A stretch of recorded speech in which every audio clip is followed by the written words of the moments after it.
శనార్థులు గరంగర ముచ్చట్లతో గంగవ్వ మీ ముందుకొచ్చింది. గా వార్తలేందో ఓ పాలి చూద్దాం. మరి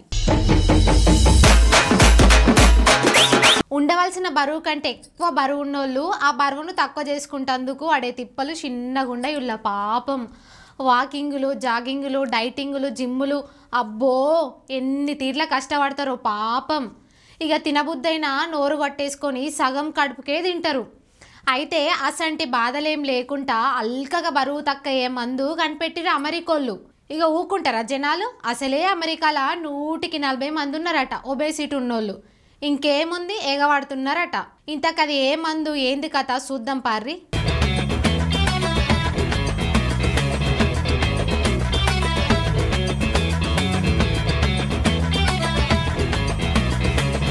High cholesterol, then diabetes. People who require 10%. Got to try to get healthier. My kids are developing heart problems. Done anything about it? It's hard to say what could have happened. ఓష్ని కథ సల్లగుండా. అయితే అమెరికాలో కూడా తొక్కిసలాటలు, తోపులాటలు జరుగుతాయనుల్లా.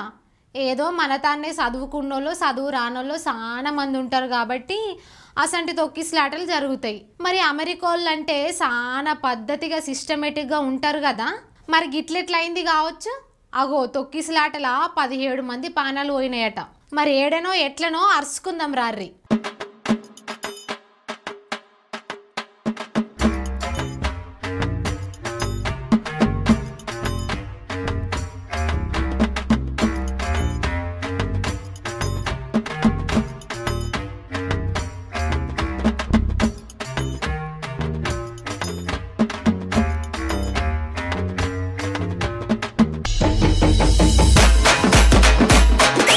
మన నిర్మల్ జిల్లా కేంద్రంలో ఉన్న కస్తూర్బా గాంధీ దవాఖానా కవల పిల్లల కాన్పులకు కేర్ ఆఫ్ అడ్రస్ లెక్కన కొడుతుంది కదా. అవునుల్లా ఒక్కరోజే 4గురికి 2 చొప్పున 8 మంది ఆడపిల్లలు పుట్టిరట.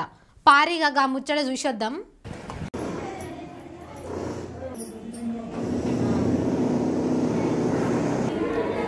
నేను doctor Rajani RMO MCH Nirmal నుంచి మాట్లాడుతున్నాను. నిన్న రోజునంటే 5వ తారీఖు నవంబర్ రోజు ఒక అరుదైన విషయం జరిగింది. ఏంటంటే 4 ప్రెగ్నెంట్ లేడీస్, ట్విన్స్ అందరూ డెలివరీ అయ్యారు. ఇది అనుకోకుండా ఒకరోజు ఇంతమంది అవ్వడం చాలా అరుదైన సంఘటన.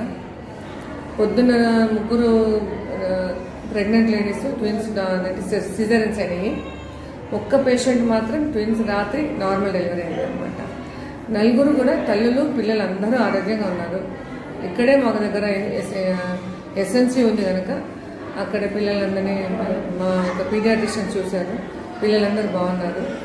వీళ్ళందరూ కూడా చేసింది డాక్టర్ గారు విద్యులత అని గైనకాలజిస్ట్, మరి అనస్థెటిస్ట్ ఝాన్సీ డాక్టర్ గారు చేశారు.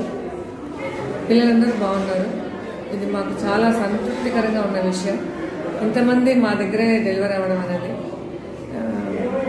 మాకు చాలా సంతోషంగా ఉంది. నిజంగా ఏ నిమిషానికి ఏం జరుగుతుందో ఎవ్వరికి తెలియదుల్లా.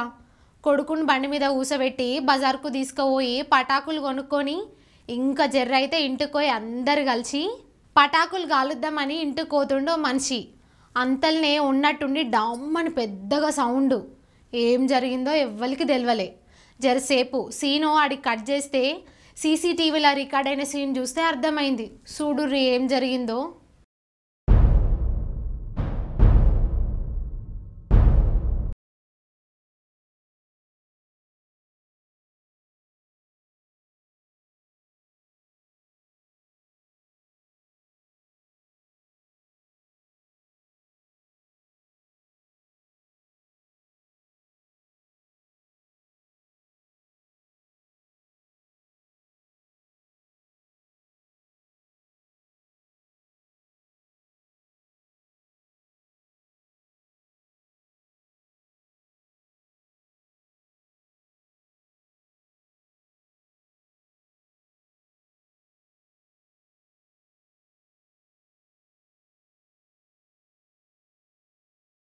కదా గిది గియాలిటీ ముచ్చట. మళ్ళీ కొత్త ముచ్చటతో మళ్ళీ కలుసుకుందాం. ఉంటానుల్లా.